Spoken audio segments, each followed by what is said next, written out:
Welcome to the Cherry on Top YouTube channel. I'm Jessica, and today's video is for our April YouTube hop.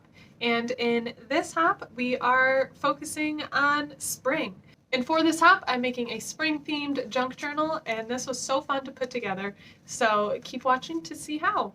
For our YouTube hops, not only are they a great source of information from all of our design team members, but also you have a chance to win a $15 Cherry on Top gift card. And how you are entered to win this gift card is by leaving a comment on this video as well as our design team members' videos. I absolutely love the new Tim Holtz ideology collection because it mixes my two favorite things, which is the grungy, distressed vintage look, and it combines it with florals and birds and butterflies, which is another favorite of mine. A lot of times the butterflies and florals it doesn't look grungy enough, but that's what I love about this release. So that is what most of the products that I'm using today are from.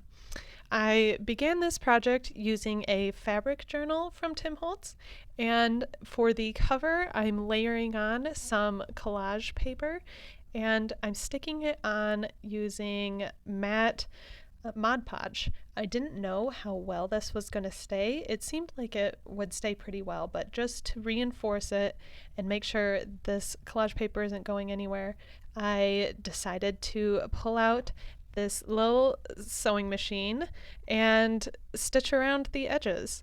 And I ended up adding a lot of stitching throughout this journal, and I'm actually very impressed with this tiny little sewing machine. Not only is it cute, but it can do some work.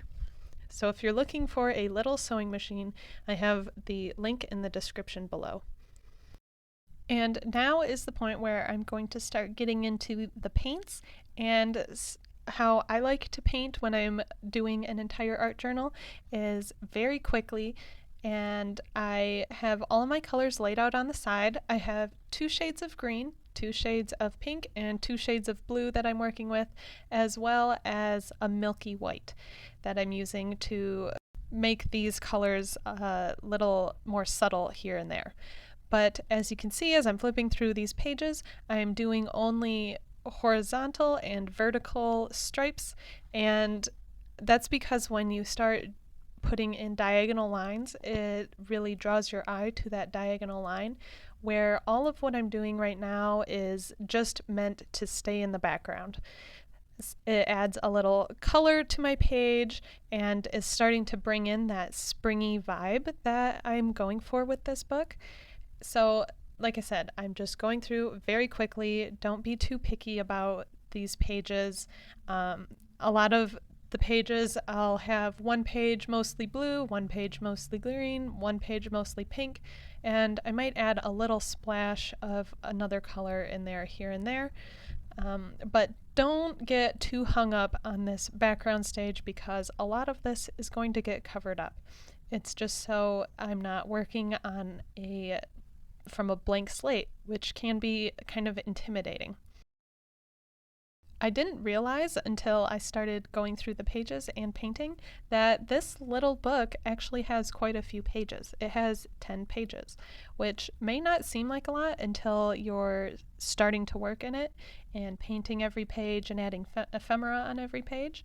But this is a really nice sized book for me. I'm using some Stamperia paints, and these are typically sold in sets, so I have opened quite a few sets, but if you want to know exactly what colors I'm using, I have Nature Green, Green Garden, Powder Blush, Raspberry, Blue Aviation, and Indian Turquoise. And I picked these colors because they just really screamed spring to me, especially when I put them all together.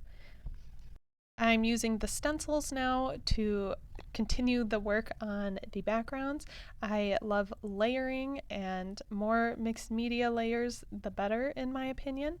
So I have some crackling texture paste that I'm using on some of the pages, and then just some of the paint through the stencils on some of the other pages. And again, I'm just going through, I'm not letting things dry in between, at least not too much. If I have it super thick, like with a texture paste, I let that dry a little bit. But if it got a little smeary or messy, I was fine with that because this is still just going to be in the background and will likely get covered up. And that's just how I work when I do junk journals and I'm trying to do a whole book like this, is I like to flip through the pages quickly and go back and forth. And you'll see I do this when I start adding the ephemera as well. I pull out all of the pieces that I know I want to use and start sticking them on a page and flip back and forth throughout the book. So I'd be interested to know if you don't work in this way when you're doing an art journal. So let me know in the comments what your process is. I had this clear piece from one of the ephemera transparency pieces from the Ideology collection, and I really wanted to make like a clear window with it. So I measured out where the window would go, and then I sewed around the edges so that the fabric would not fray, and then I can cut out my window. And this cutout piece I'm going to save and turn into a pocket later in this book, so when you're junk journaling, don't get rid of anything. And now that I have my pocket or hole, I can add my transparency, and I think that's super fun.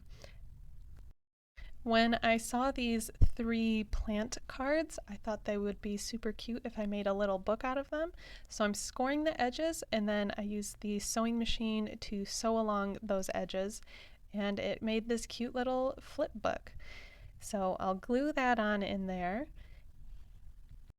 I love interactive pieces in a junk journal, so this is a cute little flip through. I like adding pockets or see-through pages. I had a lot of fun with these transparencies. Here's another page, and I found I really liked sewing the transparencies onto the page rather than gluing, especially because they are so clear. You don't want to see any of the glue, but if you just sew onto it, then it's just a nice stitched edge. I wanted to add some lace and ribbon along the edges of my pages, and so whenever I see some nice white ribbon, I always grab it because white is great because I can paint it whatever color I'm using. So I used all of the colors that I already had out and painted it. And to paint these, I really water them down a lot, so it's not like stiff paint. And then I easily have the colors that I'm working with matched perfectly on a ribbon. So I then took all of these ribbon pieces and stitched them onto my edges. If you want to make sure that your ribbon is going exactly where you want it to go, I'd recommend gluing it down first and letting the glue dry and then stitching over it. That way the glue will hold it so it's not moving around or anything while you're stitching, and you still get the nice stitched look. And I also feel like, especially because I'm working with fabric and gluing more fabric to it, it just really makes sure that these lace pieces aren't going anywhere. Now I'm working on that pocket that I cut off from my other page, and I decided to paint it a little bit darker and sewed around all of the edges so again it wouldn't fray at all, and then I'll also stitch it onto my page a little bit. I also glued it down as well, just to again make sure it doesn't move as I'm stitching it. Because this sewing machine is so small, it can be a little tricky fitting things in. Like you can see how I have to curl the page around. But like I said, the sewing machine did me well for this project. I even had to replace the thread once because I used so much, but it never had any hiccups or anything, which, like I said, was a little surprising for a small sewing machine. I also added some stitches around some of the edges of my ephemera pieces. Again, that's just the look I'm going for throughout this whole book.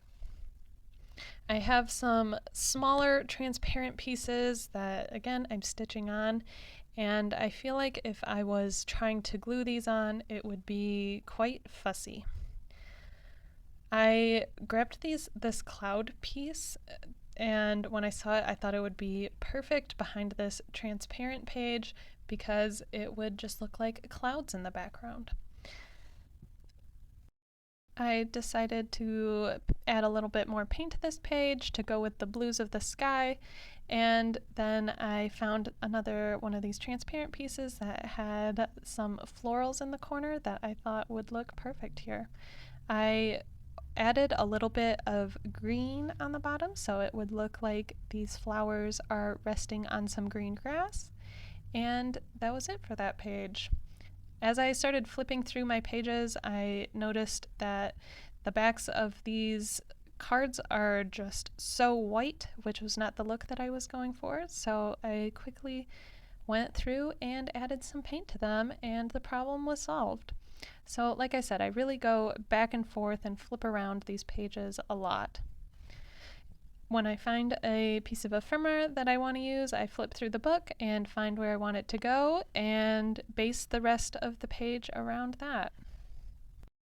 A crocodile and eyelets are one of my best friends in crafting.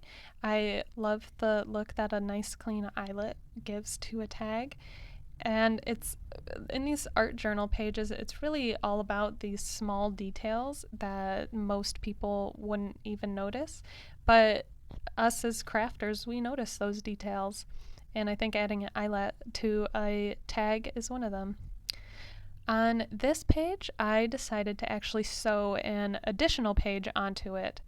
And like I said, with the small sewing machine, it was a little tricky to get it to fit, but I just curved it around and was able to get an additional page. So in this book, you could definitely add a lot more pages. I only ended up adding this additional one, but because of how it's made with just the fabric and it has the fabric closure, you could get this book super chunky, which I think would be super cute.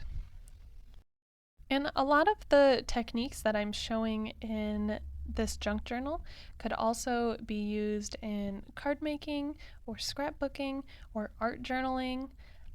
Let me know if you would call this an art journal or a junk journal.